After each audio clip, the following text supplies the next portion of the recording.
就算你同老闆幾 friend 都好，你喺呢個公司度可能都唔 stable。咁喺呢個時代咧，咁你一定要學識提升自己啦。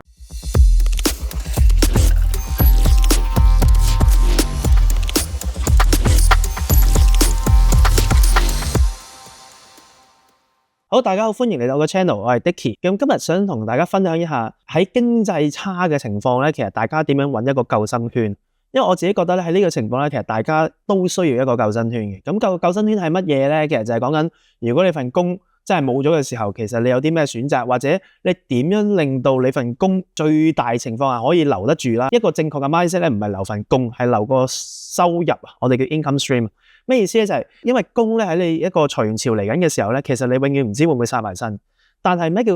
留一個 income stream 咧？就係如果你即係當然出面有好多人會同你講話咩被動收入啊嗰啲，咁我哋今日唔係講呢啲，我哋今日就係講咧以打工仔嘅角度，你點樣可以留得住一個收入咧？咁樣。好，其實首先一個最重要嘅 tips 咧，就係我會同所有人都會咁講嘅，就係你一路做嘢嘅時候咧，你都要諗下你會唔會出去留意下出面嘅工。嗱，留意出面嘅工咧，唔係話你下下都要報，而係你係知道咧，就係你而家做緊嘅嘢，其實出面嘅需求大唔大啊？因為我做 recruitment 咁多年咧，我見好多時失業嘅時候最彷徨嘅人咧，永遠就係嗰啲佢失業嘅時候先發覺原來佢份工或者佢嘅技能喺呢個 market 已經唔再有 demand 啊，或者個 demand 係細到其實佢好難再入翻去，或者個人工一定要 cut 好多。咁但係有好多人咧，其實譬如可能做 data、做 AI 啊，或者做 IT， 或者可能有啲做一啲 top sales 嘅咧。其實我見過有啲 top sale 咧，佢甚至係間公司啱啱執搭嚟完，即係啱啱係嚟清盤嘅。咁然之後嗰一朝咧，全間公司先知，咁就一定好彷徨啦。但係咧，佢就好快就 send message 俾另外嗰3間公司嘅老闆，即係啲 sales 嘅 organisation 嘅 sales head。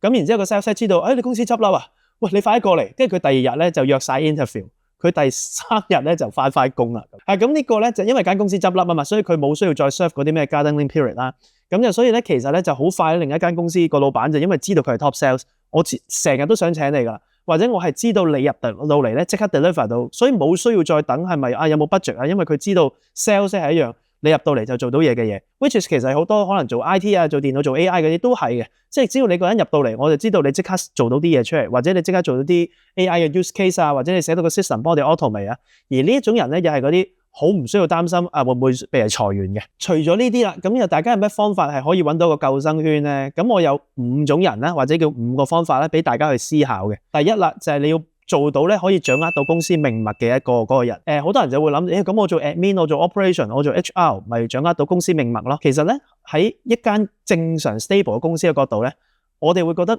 真正叫掌握到命脈嘅咧，反而唔係呢種人。反而咧，其實真正掌握到公司命脈嗰啲咧，係你間公司最好係成長緊嘅。你成長緊嘅時候，而你做緊嗰樣嘢係其他人唔識做，而你係做得好妥當。因為咧，一個老闆咧，或者一間公司，佢喺度成長緊嘅時候咧，佢淨係諗揾錢嘅，佢唔會諗 cut cost。亦都係點解你會見得幾年前經濟好嘅時候咧，其實大家唔會諗會唔會請外勞啊？大家唔會諗就係會唔會炒咗你，不如請個第二個，因為太多 possibility 啊。亦都太多 opportunity 啦，咁所以啲老闆咧或者啲管理層咧都淨係諗點樣揾錢，點樣揾錢。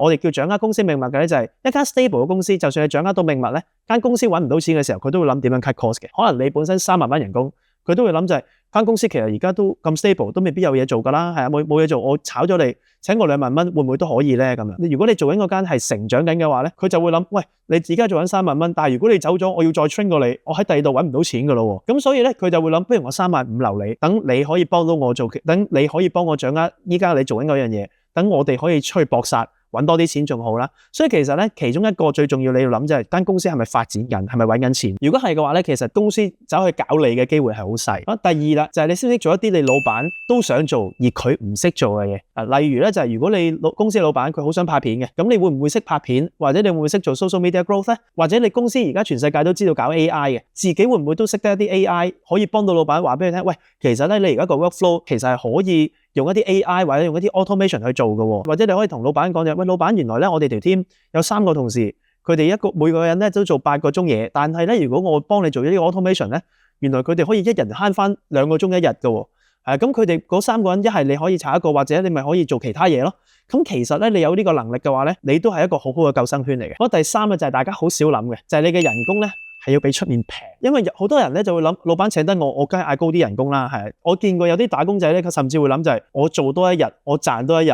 好過我之後真係俾人炒咗嘅時候，我仲要俾人撳低咗人工，咁我咪兩邊都蝕咯。但係其實咧，老闆唔係咁諗嘢，或者管理層喺呢個時勢唔係咁諗嘢，佢淨係諗同一個職位，佢可唔可以揾一個低啲嘅人工去做？如果佢覺得你已經係一個相對叫 return on investment 係比較性價比比較高嘅一個人才咧，其實佢就已經唔會點諗去炒你，因為佢炒你，佢真係請過，又要人工高啲，嗰個人又冇你咁叻，又要再 train 過佢。所以咧，如果你人工唔係最高嗰班，或者你甚至你係比出面平少少嘅話咧，其實你應該會相對穩陣。咁所以啦，你亦都要思考一下啦，就係幾年前啦，我諗大家都會諗就係話點樣同老闆拗高啲人工啦，或者好多人就會諗我唔過堂唔肥啦，我又轉工又再轉高啲啦。但係通常咧喺經濟差嘅時候咧，一啲比較聰明嘅打工仔咧，佢都係諗就係我情願唔收咁多人工，我最緊要穩陣，我情願俾老闆見得到就係呢個人工請呢個人好抵，咁咧佢就相對穩陣。好，第四啦。就係你嗰行好好做嘅，係咪？你嗰行有人才短缺嘅問題，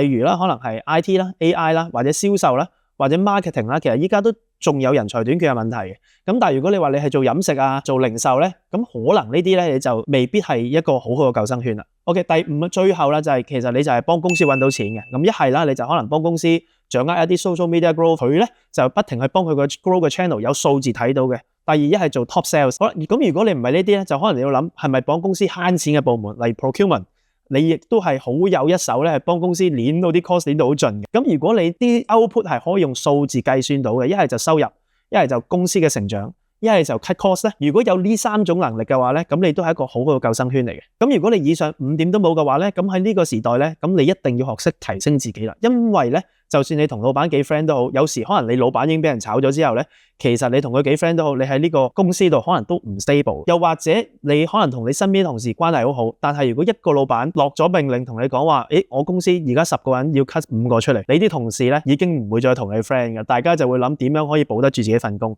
所以如果你想保得住自己，而你唔喺嗰5個救生圈入面嘅話咧，你就一定要提升自己。你可以學下銷售啦、marketing 啦，可以學下剪片啦、學下 AI 啦、學下 coding 啦，呢一啲咧都可以幫到你提升自己，令到你喺呢個時勢，就算俾人炒咗都好，你都好容易揾得翻份工，甚至咧揾到份比以前更加高嘅人工嘅。你可以睇我哋其他片咧，可以知道其他人點樣靠我哋嘅課程啦，或者靠我哋教佢嘅 skills 咧，可以揾到更加多嘅錢，而唔需要擔心俾人炒。好啦，咁今日要分享嘅係咁多啦，咁希望呢5個救生圈幫到你啦，我哋下條片見，拜拜。